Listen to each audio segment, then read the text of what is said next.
ఆ జోనులో పోలీసుల తీరు ఎప్పుడూ వివాదాస్పదమే. పై స్థాయి అధికారి నుంచి కింది స్థాయి సిబ్బంది వరకు అదే తీరు. ఆ నియోజకవర్గంలోని పోలీస్ స్టేషన్ ఇప్పుడు అవినీతిలో తారాస్థాయికి చేరింది. ప్రతి కేసుకు ఓ రేటు కట్టడం, సామాన్యులను చులకనగా చూడడం, పలుకుబడి ఉన్న వారైతే అపార్ట్మెంట్స్లలో విచారణ చేపట్టి వసూలు చేయడం ఇక్కడి సిబ్బందికి వెన్నుతో పెట్టిన విద్య. ఆ స్టేషన్ కి వచ్చిన బాధితులు న్యాయం కోసం ఎదురు చూస్తూ చివరకు ప్రాణాలు సైతం వదిలిపెట్టిన పరిస్థితి ఎన్నెన్నో.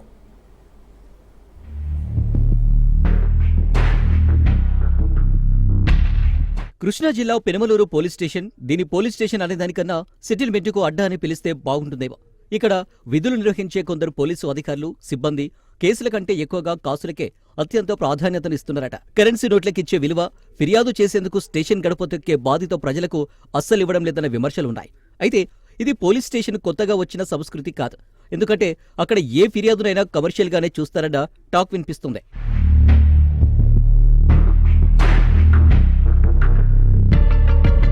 గతంలో పోలీస్ కమిషనరేట్ పరిధిలో ఉండే పెనుమలూరు పోలీస్ స్టేషన్ జిల్లాల విభజన తర్వాత కృష్ణా జిల్లా ఎస్పీ పరిధిలోకి వెళ్లింది. కానీ విజయవాడ నగరానికి ఆనుకొని ఈ పోలీస్ స్టేషన్ ఉంటుంది. పెనుమలూరు పోలీస్ స్టేషన్లో ఏం జరిగినా జిల్లా పోలీసు ఉన్నతాధికారులకు అస్సలు సమాచారం వెళ్లదు. ఎందుకంటే జిల్లా ఎస్పీ కార్యాలయం మచిలీపట్నంలో ఉంటుంది. ఇక్కడ జరిగే తంతు ఎస్పీ కార్యాలయం వరకు చేరేలోపే పెనుమలూరు పోలీస్ స్టేషన్లో జరగాల్సిందంతా జరిగిపోతుంది. ఇటీవల పెనుమలూరు పోలీస్ స్టేషన్లో వెలుగు చూసిన ఒక హేయమైన ఘటనతో కొందరు బాధితులు గగ్గోలు పెడుతున్నారు. న్యాయం కోసం ఎంత ప్రాధేయపడినా కనీసం కనికరం కూడా అక్కడి పోలీసు అధికారులు బాధితుల పట్ల చూపించట్లేదట. పైగా అహంకార ధోరణితో బాధితులకు సమాధానం చెప్పడం ఆయా బాధితులు అస్సలు జీర్ణించుకోలేకపోతున్నారట.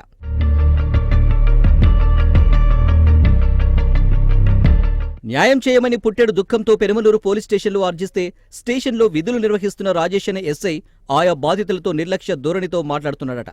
గోపాల్ అనే వ్యక్తి పెనుమలూరు నియోజకవర్గంలోని స్వప్న అనే మహిళతో గత కొంతకాలంగా సహజీవనం చేస్తున్నాడు.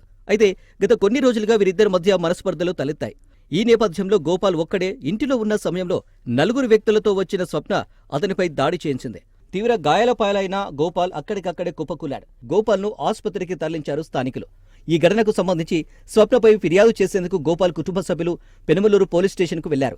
అయితే గోపాల్ దాడికి సంబంధించి జరిగిన విషయాన్ని అంతా పెనుమలూరు ఎస్ఐ రాజేష్కు గోపాల్ కుటుంబ సభ్యులు వివరించారు.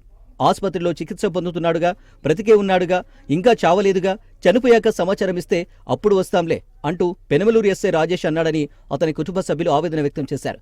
ఈ క్రమంలోనే ఆసుపత్రిలో చికిత్స పొందుతూ గోపాల్ మరణించాడు. మా నాన్నగారికి జరిగింది చెప్తున్నా. అమ్మాయి పేరు స్వప్న. స్వప్న అయితే వాళ్ళ అక్క కొడుకు ఒకడు ఉన్నాడు. వాడు ముఠా పని చేస్తాడు. ముఠా పని చేస్తే రోజుకి 10 మందిలో వస్తారు వాళ్ళ ఇంటికి. అమ్మాయి తాగిద్ది ఫుల్గా. తాగితే అమ్మాయి పిలిపించి అమ్మాయికి ఆ హిందీ ఊరికి అందరికి కలెక్షన్ ఉంటుంది. ఒకటిగా ఉంటారు అందరూ కలిపి. వాళ్ళ అబ్బాయి ఉంటాడో కూడా నాకు తెలియదు. దానివల్ల మా నాన్న ఏం చేశారంటే హాస్పిటల్ ఒక వారం చూపించాడు అమ్మాయిని. చూపిస్తే మీ ఊళ్ళే తర్వాత ఇంటికి వచ్చినాక వాళ్ళు ఉంచుకున్న ఆయన వచ్చాడు. ఆ పిల్లలు ఉంచుకున్న ఆయన వస్తే నువ్వెందుకు వచ్చావు, హాస్పిటల్ ఉండేటప్పుడు రాలేదు కదా, ఇప్పుడు ఎందుకు వచ్చావు అని మా నాన్న అడిగాడు. నాన్న అడిగితే ఆయన వెళ్ళిపోయాడు. తర్వాత ఆ పిల్లల అబ్బాయి వచ్చి 4 బీహార్ వాళ్ళని తీసుకొస్తే వాళ్ళు అన్నాడంట వాళ్ళ అక్క కొడుకు, మీకు ఇంకోసారి మా అమ్మని తిడతా కానీ కొడతా కానీ బాగోదు బాబాయ్ అని చెప్పాడంట. చెప్తే సర్లే అని మా నాన్న లోనికి వెళ్ళిపోయాడంట. తర్వాత ఎప్పుడు వచ్చారో తెలియదు, బయట కొట్టి పండ పెట్టేసుకున్నారు. చెవు కూడా కోసేశారు, ఎడం చెవు కోసి 2 కన్ను గుట్టు పగిలిపోయింది. పోలీస్ స్టేషన్ ఏమంటున్నారంటే మేము నిన్న పొద్దున్నే వచ్చి అడిగాం సార్. అడిగితే సార్ వాళ్ళు 2 రోజులు నా దగ్గరే ఉన్నారు. ఎస్ఐ గారు చెప్పారు 2 రోజులు నా దగ్గరే ఉన్నారు, వాళ్ళని వదిలేసాం. చిన్న గొడవ అని కూడా వదిలేసాం మేము రిపోర్ట్ రాసుకొని. మళ్ళీ ఇక్కడే కూర్చోబెడితే ఆయన చచ్చిపోయాడని తెలిస్తే పారిపోతారు కదా అట్టని చెప్పారు ఆయన.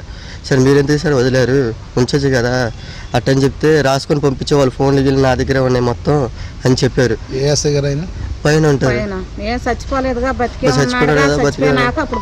ఆయన ఏ విషయం ఉందో నాకు ఎమ్మటమ్మటి ఫోన్ చేసి చెప్పండి, వాళ్ళని పట్టుకుంటూ టొమాటో పట్టు ఉంచవచ్చు కదా సార్ అంటే వెళ్ళిపోయారు. వాళ్ళు పంపించాం, మేము ఫోన్ చేస్తే వస్తారు అని చెప్పారు.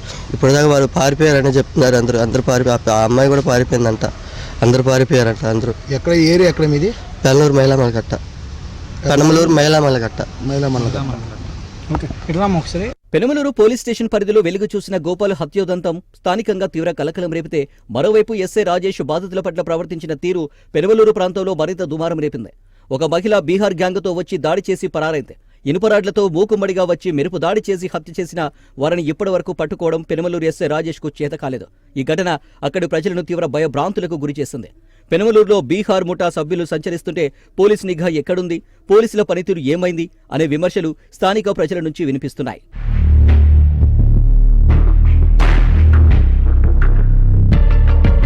కృష్ణా జిల్లా పోలీసు వ్యవస్థకే మాయను మచ్చను తీసుకొచ్చేలా వ్యవహరించిన పెనమలూరు పోలీసు అధికారి ఎస్ఐ రాజేష్ పై చర్యలు తీసుకోవాలని బాధితులు డిమాండ్ చేస్తున్నారు. దాంతోపాటు పెనమలూరు పీఎస్ పైన కృష్ణా జిల్లా ఎస్పీ గంగాధర్ ప్రత్యేక దృష్టి పెట్టారని కోరుతున్నారు.